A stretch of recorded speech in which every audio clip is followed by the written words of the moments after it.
کثرت کے ساتھ درود پاک پڑھے گا، بروز قیامت وہ درود اس کے لیے نور ہوگا۔ صلو علی الحبیب صلی اللہ تعالی علی محمد صلی اللہ تعالی علیہ وآلہ وسلم۔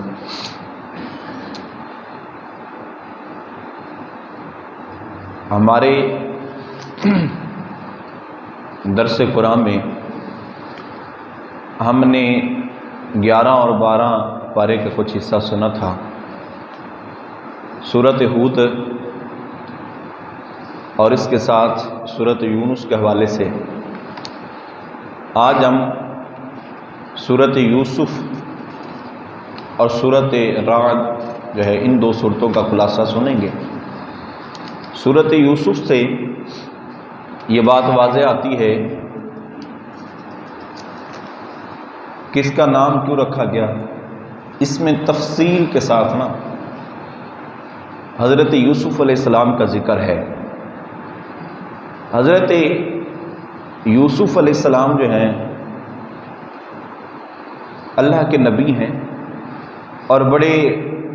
اخص الخاص نبیوں میں سے پیغمبر ہیں۔ جتنے بھی نبی ہیں ہر نبی کو اللہ نے کسی نہ کسی تکلیف میں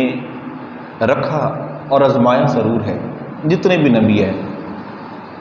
حضرت آدم علیہ السلام سے لے کر آقا دو جہاں سرور کونین صلی اللہ تعالی علیہ وآلہ وسلم تک جتنے بھی انبیاء تشریف لینا ہر نبی کو تکلیف میں رکھا گیا اور آزمایا گیا،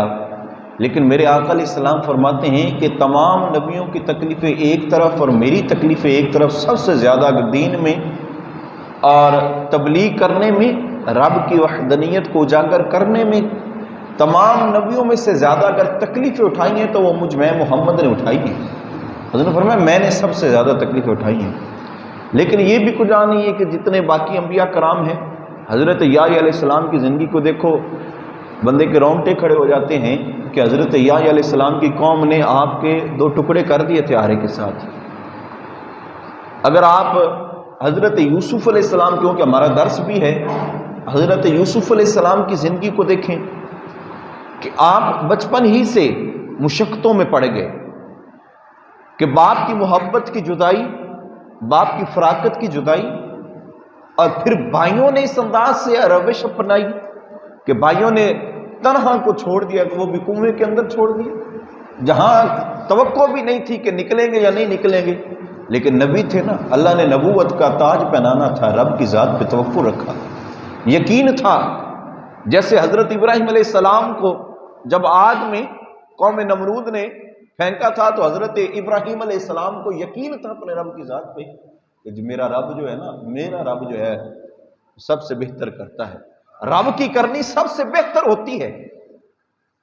اور ہر نبی نے اپنے امتی کو یہ تبلیغ دی ہے کہ رب کی ذات پہ توکل رکھنا، رب کی ذات پہ توکل چھوڑنا نہ، اور جس دن تم چھوڑ دو گے توکل، اس دن سے ہلاکت خود اپنے گلے میں ہم خود قبول کریں گے، ہلاکت کو آواز دیں گے کہ ہاں میری طرف۔ تو فرمایا حضرت یوسف علیہ السلام جو ہے بچپن ہی سے بھائیوں نے اس طرح، یار بھائی تو بھائیوں کی ماں نہیں ہوتے، بازو نہیں ہوتے ہیں، بھائی بھائیوں کے تو درد بانٹا کرتے ہیں،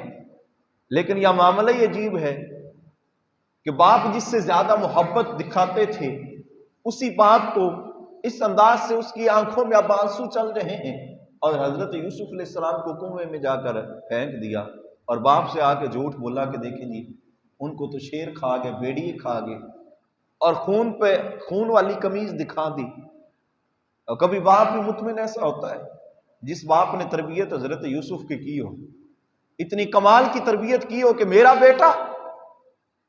وہ ہے کہ جس کے سامنے، جس نے مجھے خواب بتایا تھا کہ 11 ستارے ان کے سامنے جھک رہے ہیں، ایسے نہیں ہو سکتا ہے کہ اس کو بھیڑیا کہا جائے۔ بھیڑیے تو نبیوں کے غلام ہوا کرتے ہیں، وہ تو دم دبا کر سامنے بیٹھا کرتے ہیں کہ حکم کریں، ہمارے لیے کیا حکم ہے۔ تو حضرت یوسف علیہ السلام کے باپ نے اس انداز سے، حضرت یعقوب علیہ السلام نے پھر بھی جو ہے ان کو اس انداز سے کہا کہ ایسا نہیں ہو سکتا ہے۔ پھر چلتا چلتا سلسلہ جب حضرت یوسف علیہ السلام کو نکالا کنویں سے، مصر کے بازار میں اب غلام کے طور پر اس انداز سے لوگ بیچ رہے ہیں کہ کوئی خریدنے والا ہے اور یار اتنا حسین و جمیل مکھڑے والا ہو، اتنی کمال کی سیرت ہو، اور جن کی چمک اور دھمک اور حسن کی لاٹیں نکل رہی ہوں، ان کو کون نہیں خریدے گا؟ ہر ایک آ رہا تھا۔ اس وقت کا جو مصر کا عزیز تھا اس نے کہا تھا کہ ہو سکتا ہے ہم بھی چلتے ہیں، جو اتنا حسین ہمارے پاس اولاد نہیں، اپنا بیٹا بنا لیں گے۔ وہ بھی کچھ پیسے لے کر، کچھ نقدی لے کر، کچھ درہم لے کر چلے گئے، اور حضرت یوسف علیہ السلام کو مصر کا کیونکہ بادشاہ تھا عزیز خرید لیا۔ جب حضرت یوسف علیہ السلام گھر آئے اور آپ آہستہ آہستہ پروان چڑھتے گئے، جوان ہوتے گئے، رب کی ذات پہ توکل ملتا گیا، رب کی ذات پہ مزید یقین جو ہے سورج کی طرح روشن ہوتا گیا۔ حضرت یوسف علیہ السلام جب آپ جوانی کو پہنچے تو جنہوں نے آپ کو پالا تھا حضرت زلیخا، وہی آپ پہ فرفتہ ہوگی، وہی آپ پہ حسن و جمال کی گرفتار ہو گئی۔ اور بھائی ہوتی کیوں نہ، اتنے حسین و جمیل تھے نا، میرے آقا علیہ الصلوۃ والسلام کے حسن کے تو کیا کہنے ہیں، لیکن میرے آقا علیہ السلام کا حسن اتنا کمال کا حسن تھا کہ الگ وہ کمال حسن حضور ہیں کہ گمان نقص جہاں نہیں، وہی پھول خار سے دور ہیں کہ شمع دھواں نہیں، کہ میرے آقا کا حسن جمال اتنا کمال کا تھا کہ میرے آقا علیہ الصلوۃ والسلام جب مسکرایا کرتے تھے تو در و دیوار بھی چمک اٹھا کرتے تھے۔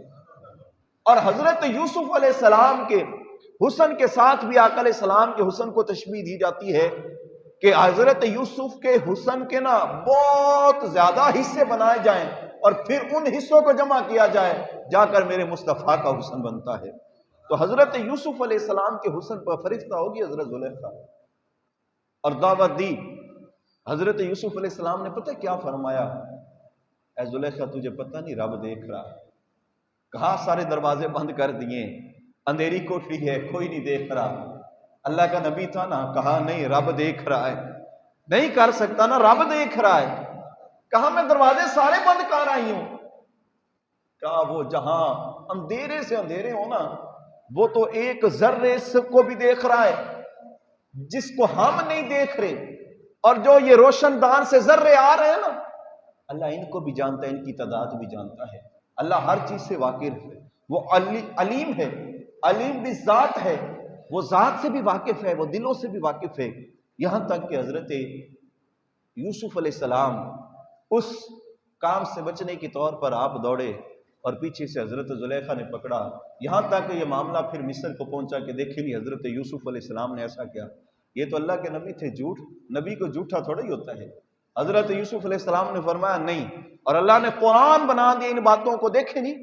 حضرت یوسف کی زندگی کو اللہ نے اس کو قرآن بنا دیا، اور جس کو قرآن بنایا جا رہا ہے وہ کوئی عام تو چیز نہیں نہ ہوگی۔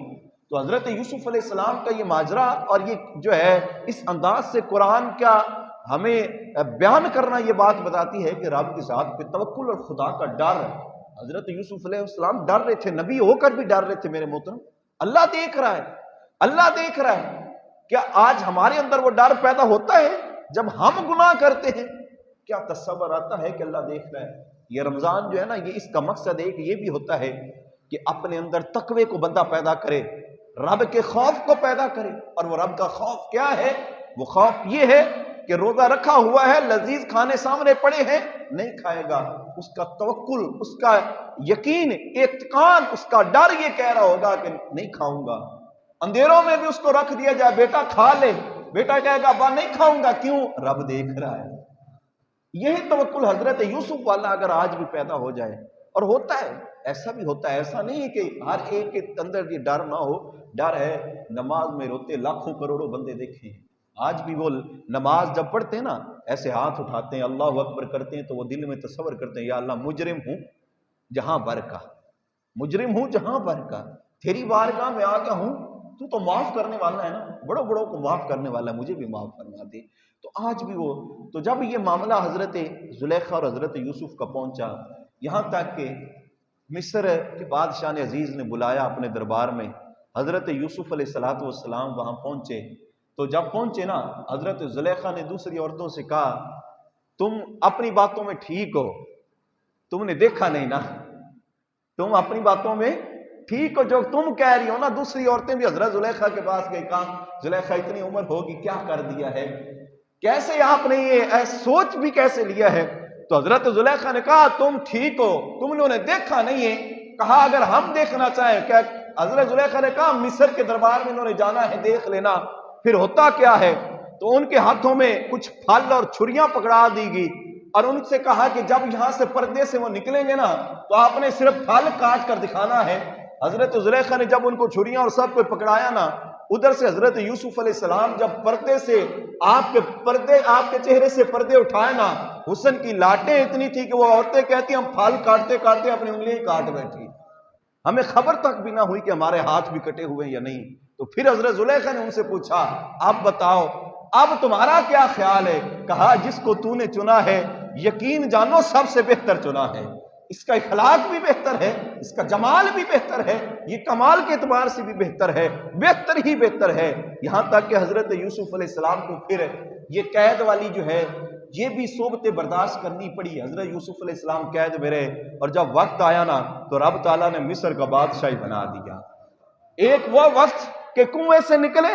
مصر کے بازار میں غلام کے طور پر خریدار بن گئے، اور ایک وہ وقت کہ بادشاہ بن کر بیٹھے ہیں۔ اب وہی بھائی آتے ہیں اور یہاں پر عقیدہ بھی اہل سنت بیان کیا جاتا ہے، فرمایا جب بھائی آئے اور پھر ان کو آپ نے راشن دیا، اناج دیا، وہ لے کر گئے، پھر واپس دوسری مرتبہ آئے تو شرط رکھی کہ بنیامین کو لے کر آنا، میرے بھائی کو۔ جب بنیامین کو لے کر آئے تو حضرت یوسف علیہ السلام نے پھر ان کے ساتھ جو معاملہ کیا، پھر حضرت بنیامین نے کہا ابا تب سے لے کر آج تک رو رہا ہے اور تیری محبت میں یوسف رو رہا ہے، آنکھوں کی بنائی بھی چلی گئی ہے، برداشت نہیں کر سکتا ہوں میں اپنے باپ کے آنسو، لیکن کیا کریں؟ حضرت یوسف علیہ السلام نے فرمایا بنیامین یہ لو میری قمیض لے جاؤ، جو وہ قمیض انہوں نے دی تھی نا، وہ قمیض اس وقت دی تھی وہ غلط تھی، یہ لے جاؤ اور میرے بابا سے کہنا اپنی آنکھوں پر رکھ لے، اللہ بنائی واپس دے دے گا۔ یہ ایک نبی کی قمیض ہے۔ جب قمیض کو لے کر جایا جا رہا تھا، حضرت یعقوب علیہ السلام ادھر اپنے گھر والوں سے کہہ رہے تھے مجھے ایسے لگتا ہے کہ میرا یوسف دوبارہ آ رہا ہے۔ ابھی قمیض پہنچی نہیں ہے لیکن نبی کی خوشبو اتنی ہے، اگر حضرت یوسف علیہ السلام کی خوشبو یہ ہے تو پھر میں کیوں نہ کہوں کہ جب حضور مکے سے مدینہ گئے تھے، وہ یہودی چبوترے پر چڑھ کر اپنے ہاتھوں کو ایسے رکھ کر دیکھ رہا تھا، اس کو پتہ نہیں چل رہا تھا آنے والا اتنا حسین و جمیل کون ہے، خوشبو سے پہچان گیا تھا یہ کوئی اور نہیں ہے، محمد مصطفیٰ ہے، یہ آقا مصطفیٰ ہے، یہ ہمارے آقا ہے۔ گئے پھر مدینے والوں نے استقبال کیا تو ادھر حضرت یوسف علیہ السلام کی قمیض آتی ہے۔ جب وہ آئی نا تو حضرت یوسف علیہ السلام کے والد محترم حضرت یعقوب علیہ السلام جو ہیں انہوں نے اپنی آنکھوں پر رکھی، اللہ تعالیٰ نے آنکھوں کی روشنی واپس عطا فرما دی۔ بھائی اگر نبی یا ولی کا تبرک فائدہ نہیں دے سکتا ہے تو پھر رب نے قرآن میں کیوں ذکر کیا ہے؟ اللہ نے قرآن، یہ عقیدہ اہل سنت ہے نا، سنیوں کا عقیدہ ہے نا کہ دیکھیں جی فلاں تبرک ہے، اس کو لے جا کھا لو اللہ شفا دے گا، جاؤ مدینے کی خاک کو اپنی آنکھوں پر مل کر دیکھو۔ ہمارا تو یہ عقیدہ ہے نا کہ مدینے کی خاک کو آنکھوں پر مل کر دیکھو، پھر دیکھنا تمہاری آنکھوں کی روشنی جو چلی جاتی ہے وہ بھی آ جاتی ہے۔ اور یہ باتیں پھر اللہ نے ثابت بھی کی کہ جس کے ساتھ نسبت ہو جاتی ہے نا، اس قمیض کو حضرت یوسف کے ساتھ نسبت تھی تو اللہ تعالیٰ نے روشنی آنکھوں کے عطا کر دی، اور آقا علیہ السلام نے بے شمار آقا علیہ السلام سے یہ باتیں ثابت ہیں، حدیث سے ثابت ہیں، قرآن سے ثابت ہے کہ حضور نے طرح طرح جو ہے اپنے تبرک دیے۔ حضرت امیر حمزہ کو حضور کے پاس، حضور کے ناخن تھے حضرت امیر حمزہ کے پاس ہے، پتہ ہے حضرت امیر حمزہ جب آخری وقت آئے تو فرماتے ہیں کہ لوگوں دیکھو میرے پاس نا آقا علیہ السلام کے یہ ناخن ہیں، جب مجھے قبر میں رکھ کر آؤ تب ان ناخنوں کو نا میری آنکھوں کے پوروں پہ رکھ دینا، یا امیر المومنین، اے امیر معاویہ رضی اللہ تعالی عنہ، یہ حضور کے ناخن تمہاری آنکھوں پر رکھنے کی وجہ کیا ہے؟ تو حضرت امیر معاویہ رضی اللہ تعالی مسکرائے اور مسکرا کر عشق میں فرمایا یہ ناخن ہی تو میری بخشش کا ذریعہ بننا ہے، انہی نے تو میری بخشش کا ذریعہ بننا ہے۔ تو یارو یہ ساری جو ہیں تمام نبیوں نے صحبتیں برداشت کی ہیں، تکلیفیں برداشت کی ہیں اسلام میں، لیکن اللہ نے عزتیں بھی برالورا دی ہیں، شانیں بھی برالورا دی ہیں۔ تو آج بھی اگر ہم دین کے لیے نکلیں اور دین میں کہیں تکلیف مل جائے، دین میں کہیں چوٹ مل جائے تو دل برداشتہ نہ ہوا کریں، نہ گھبرایا کریں۔ جہاں روڑے رکھنے والے ہوتے ہیں نا وہاں سے روڑے صاف کرنے والے بھی ہوتے ہیں، جہاں پر گڑھے کھودنے والے ہوتے ہیں نا وہاں پر ان گڑھوں کو بھرنے والے بھی ہوتے ہیں۔ یہ بے شمار لوگ ملتے ہیں، جہاں پر زخم پر اور نمک چھڑکنے والے ہوتے ہیں، وہاں پر زخم پر مرہم اور پٹی کرنے والے بھی ہوتے ہیں۔ تو اگر کوئی دین کا کام کرے میرے محترم، آپ یہ اپنی زندگی میں بٹھا لیں، کوئی دین کا کام کرے اسے شاباش دیا کرو، اس کے ادب و احترام کیا کرو، تاکہ اس کا دل مزید کرے، اس کا اور بھی